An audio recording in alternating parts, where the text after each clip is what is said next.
आज छठवीं रात्रि है ना, बस एक ही रात्रि और शेष बचा है। जो भक्ति जो शक्ति हम सबके प्राप्त हुआ है भगवान, आपके चरणों में मेरा कोटि कोटि प्रणाम।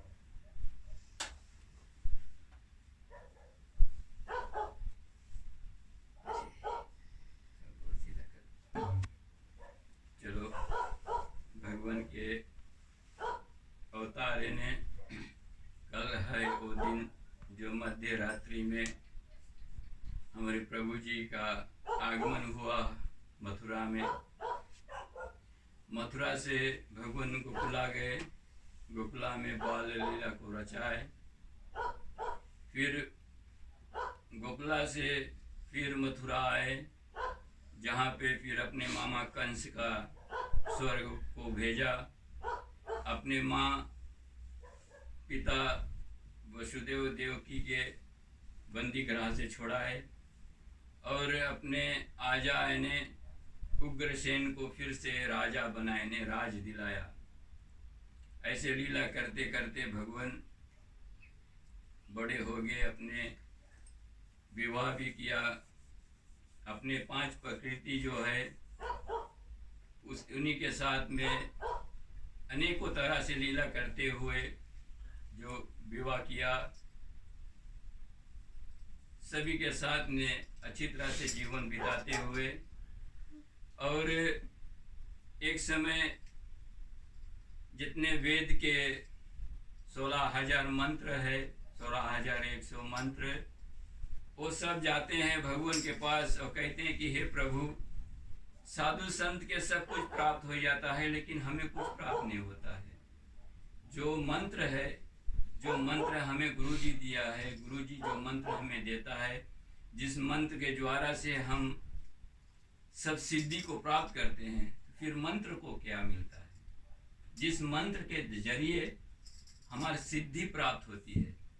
ये सब गए भगवान के पास की कहने लगे कि हे परमात्मा, सभी कोई हमें इस्तेमाल करके और आपको प्राप्त कर लेते हैं, हमें क्या प्राप्त? भगवान कहता है कि आप क्या चाहते हो? बोले हम सभी चाहते हैं कि एक सुंदर कन्या के रूप में होकर के और आपके साथ में वरण करें।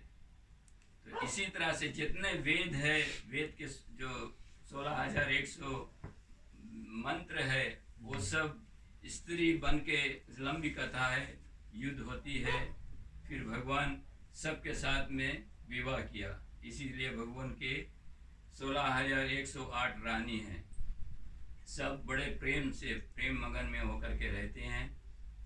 फिर युद्ध क्षेत्र में जब भगवान आए, सभी को पता चल गया कि कृष्ण जी रणभूमि में आएंगे, तो गोकुला से जितने हैं सब, नंद बाबा, यशोदा मैया, राधा, ये सब आते हैं भगवान से मिलने के लिए।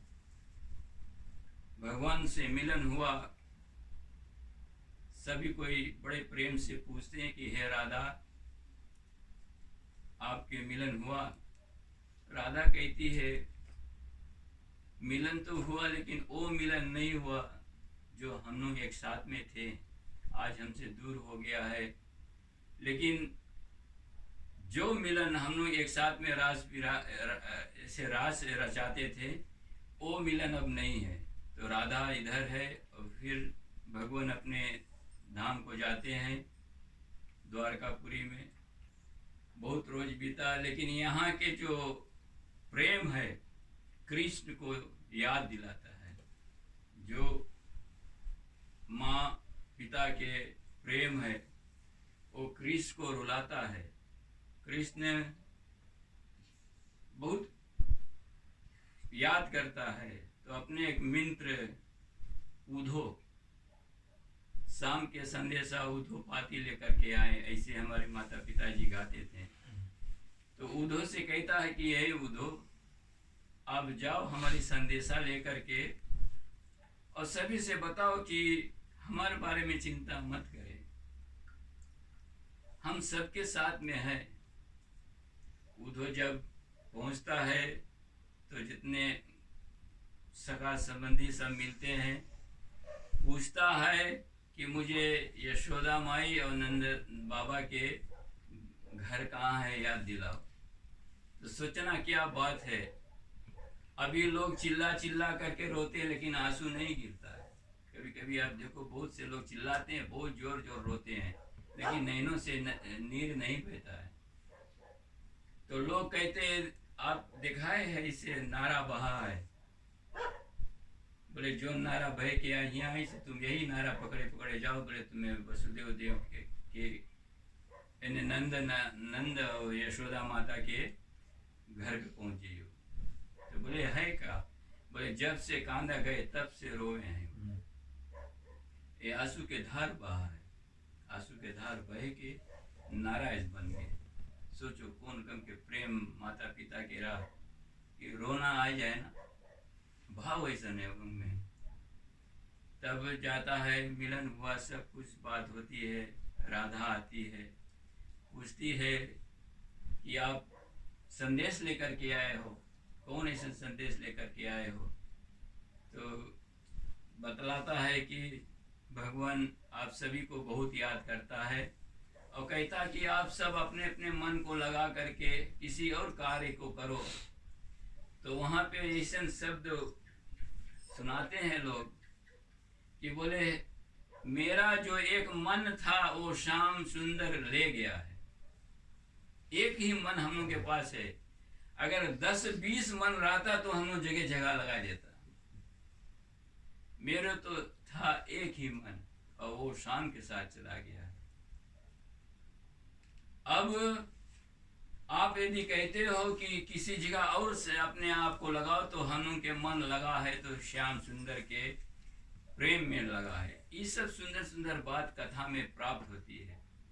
ऐसे सुंदर सुंदर बातें लेकर के जो हमारे व्यास जी ने रचना किया भागवत के, और उनके पुत्र सुखदेव मुनि ने राजा परीक्षित को इसी कथा को सुनाता है कि हर एक प्राणी यदि भागवत कथा और रामायण को श्रवण करता है तो एक तरफ राम है, एक तरफ कृष्ण है, दोनों का दर्शन प्राप्त होता है। ऐसे दिल में भावना हम सभी कोई कहते हैं कि तुम्हें हो माता चा पिता, तुम्हें हो बंधु चा सखा, तुम्हें हो विद्या द्रविणम, तुम्हें हो सर्व मम देव देवा। खाली कहने से नहीं होगा, हम सभी को भगवान से एक रिश्ता जोड़ना है, एक रिश्ता। और सबसे सुंदर रिश्ता है माता पिता जैसे। जैसे अपने हम माता पिता से प्रेम करते हैं, क्रोधित यदि हो जाए, हमारी गलती रहती है, फिर भी माता पिता समझा लेते हैं कि अच्छा बेटा इस मार्ग से नहीं से चलो। इसी तरह से यदि हम हमारे जगत के माता पिता भोलेनाथ माँ पार्वती है, जन्म जननी जो है हमारे माई बाप है जो हमें इस जगत में लाया, जगत जननी जो है माता पार्वती और जगत पिता भोलेनाथ। यही माता पार्वती रूप अनेक धर के और दुर्गा माता के रूप धरती है, काली के रूप धरती है, चंडी रूप धारण करके किसके लिए, हम लोगों के लिए। ऐसे माँ में शक्ति है। तो इसी तरह से बहुत से ऐसे सुंदर सुंदर कथा है, और इस कथा के लेकर के हम सुने, समझे, विचार करें और अपने जीवन को धन बनाएं। तो जैसे बीता हुआ रात्रि को हम सब श्रवण किए थी कि वासुकी नाग के पत्नी अपने बच्चन के लेकर के और आकर के बहुत प्रेम से भगवान के शरणागति हुई है कि हे कन्हैया, मेरे पति जो है अहिराज मूर्ख है, अज्ञानी है, उनमें ज्ञान नहीं था, अभी बान होश में हो करके और आपके साथ दुर्वचन किया। अब यदि वो मर गया तो हमारे जीवन बेकार हो जाएगा। तो हम सभी को पालन करने वाले आप है भगवान, हमारी ऊपर आपके दया दृष्टि बना रहे, रक्षा करो, रक्षा करो।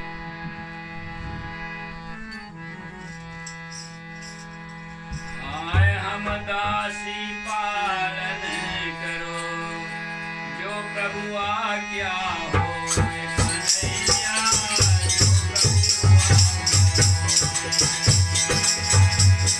आए कई समय से जाई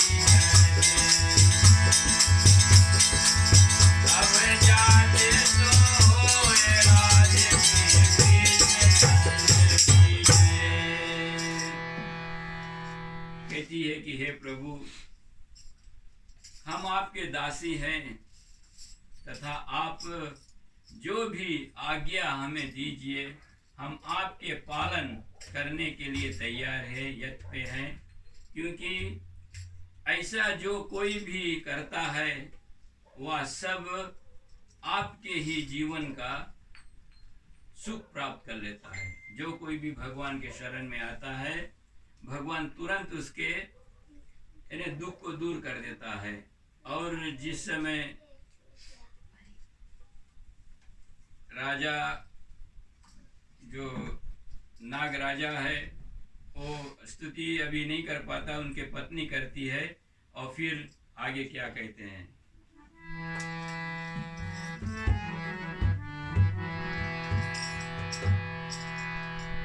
हाय हाय राजा जब अहिपति नारी,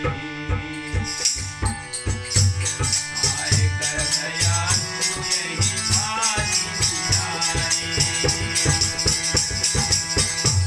हाय तब कृष्ण विलंब न कीजे, सही पुरुषा नागी सजन दीजे।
भगवान के आगे स्तुति करने लगे तो तथा हे भगवान, कृष्ण ने जरा भी देर नहीं किया और उसके मूर्छित को त्याग करके तुरंत छुड़ा दिया। जो मूर्छा पड़ा था कालिया नाग के सिर पे प्रहार करने से, और तुरंत वह मूर्छा छूट गया। कृष्ण जी के छोड़ने पर या कालिया नाग कुछ समय ही चित्त उत्तर समस्त करके भगवान के शरण में आकर स्तुति करने लगा कि हे प्रभु, कहता कि हे प्रभु, हम तो जन्म ही से पापी तथा तमोगुण से और अत्यंत अभिमान थे, जिसका स्वभाव ही मिट नहीं सकता है। संसार मिथ्या अभिमान में भरकर प्राणी संसार के भयंकर अभिमान से घूमा करते। जो अपने आप में जो अभिमान भर लेते हैं लोग, इस संसार में घूमा करते हैं। हे विधाता, आप इस तीनों गुण के द्वारे इस नाना प्रकार के स्वरूप भले संसार की रचने वाले हो। इस लोक में जीव आपकी माया से मोहित होकर के इसी तरह से आप ही के संसार में जो तीनों गुण है, रजोगुण, तमोगुण, सतोगुण, इन तीनों गुणों में अब माया मोह से रहित कोई प्राणी नहीं है। सब आप ही के रचयिता है। आपके रचना में हम फंस करके अपने जीवन को इसी तरह से व्यतीत करते हैं। तो कहने के तथ्य है माया में हम फंसते हैं क्योंकि संसार माया के है, लेकिन इस माया से छोड़ने के मार्ग तो भी है। जैसे लोग कहते हैं, हम जब कभी मृत्यु की जगह पे जाते हैं तो समझाने वाले लोग कहते हैं कि जब राजा दशरथ के निधन पे वशिष्ठ गुरु जी भरत को समझाता है कि सुनो भरत भाभी प्रबल, बिलक कहे मुनिनाथ, हानि लाभ जीवन मरण, यश अभियश विधाता के हाथ में है। हम सभी कह देते कि भगवान हम उनके हाथ में नहीं है, ये सब विधाता के हाथ में है। लेकिन विधाता ने ये 6 चीज के मार्ग दिखाया है। हानि लाभ यदि होता है तो हम हारी मान के बैठ जाए। भगवान हानि मिलता है तो हम हारी नहीं मानते। हानि होती है लेकिन हम हारी नहीं मानते, फिर शुरू कर लेते हैं। लाभ यदि प्राप्त होता है आपके जरिए से, लेकिन हम मार्ग अपनाए हैं लाभ के लिए। जीवन और मरण, जीवन भगवान के हाथ में, लेकिन जीने के ढंग किसके हाथ में? हमारा आपके हाथ में। मरना भगवान के हाथ में। बोले समय आई तब मरी, लेकिन अब कहाँ बैठ के सुते अगोरे की कम मृत्यु आए, हमारा मौत आ जाए। लेकिन मरने के साधन हम उनके हाथ में, किस तरह से हम मरे। यश अपयश, कि बोले कभी कभी किसी के यश लग जाए, कभी अपयश। यदि आप किसी के साथ में मित्र बन करके रहोगे तो उसके यश आपके पास आ जाएगा किसी ना तरह से। यदि आप उनके साथ में गलत करोगे अपयश, तो इसके मतलब है ऐसा इंसान के साथ में रहो जब तुम्हारे कोई रकम की अपयश वाला बात नहीं रहे, और रहो तो भगवान के शरण में। तो यदि आप इन सब चीज से निवृत्त होना चाहते हो तो जब अवसर मिले रामायण के, ऐसे मैंने कहा शिव पुराण सुनने के अवसर प्राप्त हो जाए तो शिव पुराण सुन लो, रामायण के अवसर मिले तो रामायण, गुरु के चरण पकड़ लो कि हे भगवान गुरु पूर्णिमा में, और भागवत जब इस तरह से अष्टमी में जब हमें अवसर प्राप्त हुआ है। और कहने की एक बात है कि भगवान विष्णु जी गया है माता लक्ष्मी के पास, कहता है कि हे बहन, बहन बोलता है, हे बहन मैं आपको बहन बोलता हूँ, हमारे हाथ पे कलाई पे राखी बांध दो। तो बहन के रिश्ता बन जाता है। तो माँ कहती है लक्ष्मी, तुमने बहन बोल दिया तो आज से तू मेरा भाई है, अभी बांधे की जरूरत नहीं है। तो फिर विष्णु भगवान कहता है माता लक्ष्मी से कि अपने भाई के रक्षा नहीं बांधोगे। एक बहन अपने भाई के हाथ में बांधे रक्षा बंधन कि हमारे भाई की रक्षा हुए, ये भगवान से शुरू होता है। भगवान ने जाकर के माता लक्ष्मी से, विष्णु भगवान माता पार्वती से, विष्णु भगवान माता पार्वती से जाकर के कहती है कि हे बहन हमें रक्षा बंधन बांधो। तो ये सब भगवान लोग से शुरुआत भाई, कोई हम लोग के बनावल चीज नहीं है। हम लोग के इस रिश्ता को निभाना है। अगर आप में प्रेम है, आप में श्रद्धा है, आप में भाव है, तो आप उस रिश्ते के निभाओगे, चाहे वचन से, चाहे कर्म से, या चाहे मन से। मन में यदि आपके प्रेम है तो कोई हटाने वाला नहीं है। वचन कर्म जो है सब अपन अपन जगह चला जाएगा। तो इसी तरह से आज हम भगवान से विनती करते हैं, अनुरोध करते हैं कि हमें अवसर प्राप्त हुआ है भगवान, हम अपने आप के एक बार नहीं अनेकों बार, बहुत हमारे पास ऐसे शब्द नहीं है कि हम आपको धन्यवाद दें, नहीं तो हम घर में बैठा रहते हैं। आज हमें अवसर मिला है अपने माई बाप के साथ में रह करके कुछ गाने बजाने के शौक प्राप्त हो गया है, नहीं तो हम अभी किसी घर में बैठा रहता। तो अब आप लोगों के सहयोग है, आप लोग आते हो, हम लोग बैठ करके राम कथा थोड़ा देखो, एक छोटा जगह पे स्नान करने से बहुत मन को शांति मिलता है। और बोले एकांत भक्ति, एकांत माने अकेला वाला भक्ति सबसे सुंदर है। और समाज भक्ति जो है उसमें तुम्हारी भक्ति कहाँ है? भक्ति तो इधर ताके उधर ताके हम भागते में रह जाए, भक्ति नहीं। तो फिर ढेर कपड़ा लत्ता दिखाए लगे। हम लोग के समाज में तो है कि आजकल लोग भाव भक्ति कपड़ा है ही नहीं है कि एक कपड़ा पहन लो सब कोई चलो, तो सबकी दृष्टि भगवान भक्ति में रहेगा। अभी का अभी तो देखे मैं कौन किसके कितना सुंदरता कपड़ा है कि कौन सी पहन के, एक खुशी की बात है। और अपने आप को श्रृंगार करना जरूरत है भगवान के आगे श्रृंगार। मैं तो एक बात बतलाता हूँ, ये मेरी आपन मन गढ़न बात है।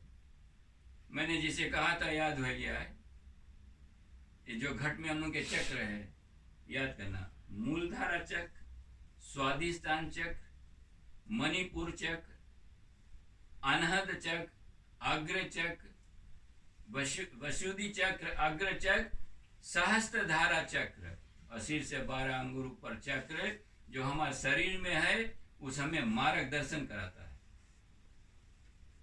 अब बताओ ये माथे पे तिलक जो हम लोग लगाता है ये हर एक इंसान लगा सके। हाँ मांग के बाद वो अलग है, मांग के बाद अभी से चाहिए हम लोग के ब्राह्मण लोग के हर इस बात को समाज में लाना चाहिए कि एक स्त्री के अगर पति गुजर जाए तो उसके मांग नहीं, मांग जो माथा है जो इसके नहीं चाहिए सुना रखो, क्योंकि अग्र चक्र है, ये आग है यहाँ पे। और इसके शीतलता चक्र एक, अरे अभी तो कितना पैस्टोन तिलक चंदन मिले है ना कि एक सूर्य भगवान के चक्र का लगाया लो आपके। जैसे कृष्ण भगवान के जब कोई दर्शन करे है तो आंखें चमकते रहे कि अरे ये कौन है, उसमें से एक किरण निकलता है। इसी तरह से हर माता लोग के चाहिए दुनिया के बारे में भूल जाए कि दुनिया क्या देखी क्या बोली, दुनिया के तो काम ही है बोलना, लेकिन तुम्हें अपने आप को सुधारना है। ये माथा कभी नहीं उजड़ा रखे।